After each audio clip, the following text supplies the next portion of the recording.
गेला सपोर्ट केला खरं म्हणजे त्यांची पुरेशी संख्या नाहीये. या इथे एक विरोधी व्हायला सुद्धा काही नियम आहेत, कायदा आहे, पण त्यांची तेवढी संख्याही नाहीये. पण त्या उपरी सुद्धा मला वाटतं माईक खाली आहे रे. सभापती आहेत, माननीय अध्यक्ष विधानसभेचे, ते या संदर्भामध्ये निर्णय घेतील. नक्कीच तपोवन संदर्भात काही महत्त्वाची घडामोड घडते का? कारण विरोधक बरेच आक्रमक होत आहेत आणि एकही वृक्ष तोडू देणार नाही. उद्धव ठाकरे यांनी भूमिका घेतली. शिवसेना पण म्हणते तुमच्या मित्रपक्ष वृक्ष तोडू नये ही आमची भूमिका. अगदी त्यांची जी भूमिका आहे, सगळ्या वृक्षप्रेमींची, नाशिककरांची जी भूमिका आहे ती आमची भूमिका आहे, शासनाची आहे. माननीय मुख्यमंत्री महोदयांचं माझं या संदर्भामध्ये बोलत आहे. मी त्यांची भेट घेतलेली आहे. त्यांनी मला त्या दिवशी सूचना दिल्या त्या फोनवरून सुद्धा.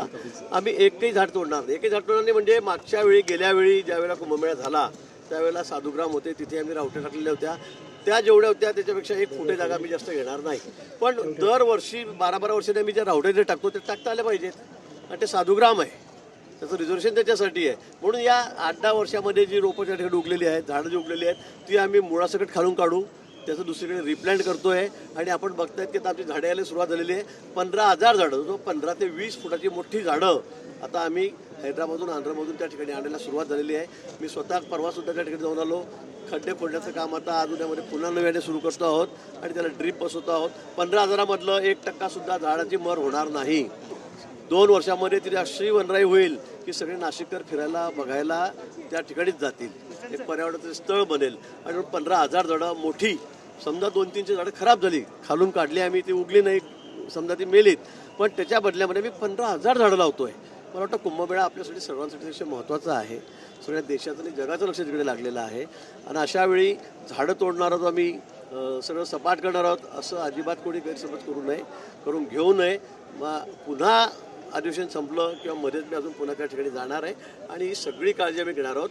पण नाशिककरांना मी विश्वास देऊ इच्छितो की या ठिकाणी तुमच्या ज्या भावना आहेत त्याच शासनाच्या आणि आमच्या भावना आहे, मुख्यमंत्री महोदयांच्या त्याच भावना आहेत. फक्त यामध्ये कुणीही राजकीय पक्ष त्या ठिकाणी आपले मफलर, गंडे बांधून, हातात झेंडे घेऊन त्या ठिकाणी आंदोलन करत आहे निश्चित. पण याच्यामध्ये कोणी राजकारण करू नका, प्रामाणिकपणे काम करा. सयाजी शिंदे यांच्याशी माझं बोलणं झालं. मी जशी हैदराबादला तिथे राजमुद्रीला होतो, हैदराबादपासून 400 किलोमीटर पुढे, तिथूनच मी त्यांना फोन केला, झाडं दाखवण्याचा प्रयत्न केला की साहेब एवढी मोठी 15-20 फुटाची झाडं की मी बघत म्हणजे आपण एकावर एक 4 उभे राहू, एवढी झाडं मोठी मोठी आहेत, ती मी आणतो, ती या ठिकाणी लावतोय आणि 15,000 झाडं लावतोय. समजा 2-3 झाडं रोपटे खराब झाली, आम्ही मोठी वृक्ष अजिबात तोडणार नाही. जी जुनी झाडं आहेत त्यांना अजिबात आम्ही हात लावणार नाही. पण या ठिकाणी जी खाली झुडपं उगलेली आहेत की जे रावट्यांना त्रास होणार आहे, ते रावटे लावू शकणार नाही साधूंच्या, महंतांच्या, त्यामुळे मला असं वाटतं की त्याच फक्त काढाव्या लागणार आहेत. त्याही आम्ही मुळासकट खालून काढू आणि दुसऱ्या ठिकाणी जाऊन त्या ठिकाणी ते लावू. त्याचा जगण्याचा रेट जवळपास 70 ते 80% असेल. आणि जे मग 200-300 रोपटे त्या ठिकाणी ते येणारच नाही, ते जळून जातील. त्या बदल्यामध्ये आम्ही जवळपास 15,000 झाडं हे अतिशय चांगल्या प्रजातीचे, लिंब आहे, वड आहे, पिंपळ आहे, चिंच आहे, जांभूळ आहे, अशा सगळ्या प्रजातीची झाडं त्या ठिकाणी लावणार.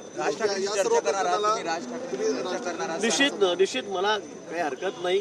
त्यांचं एक ऑब्जेक्शन मी सगळ्यांना जाऊन भेटेल, उद्धवजींनाही भेटेल, राज ठाकरेंनाही भेटेल, ज्यांच्या काही अडचणी आहेत, तक्रारी आहेत, त्या सगळ्यांना जाऊन भेटेल. त्यांचं पूर्ण शंकेचं निरासन झाल्याशिवाय आणि 15,000 झाडं आम्ही नाशिकमध्ये लावल्याशिवाय, लोकांनी ते बघितल्याशिवाय आम्ही या झाडांना हात सुद्धा लावणार नाही. समाजसेवक म्हणतात की विकासकांना जागा देण्याचा घाट आहे. अजिबात नाही, कुठेही विकासकांना. आणि त्या ठिकाणी एकही झाड तोडून आम्ही त्या ठिकाणी कुठेही एकही झाड तोडून त्या ठिकाणी कुठे आम्ही शेड उभे करणार नाहीत, कुठले सेंटर उभे करणार नाहीत, कुठले बांधकाम करणार नाही.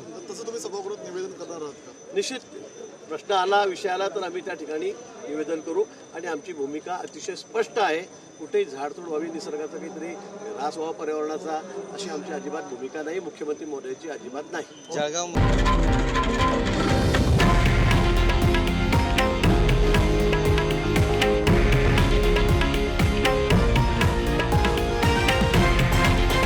हे आहे देशातील नंबर 1 न्यूज नेटवर्क आणि आपण पाहत आहात TV9 मराठी, एकमेव.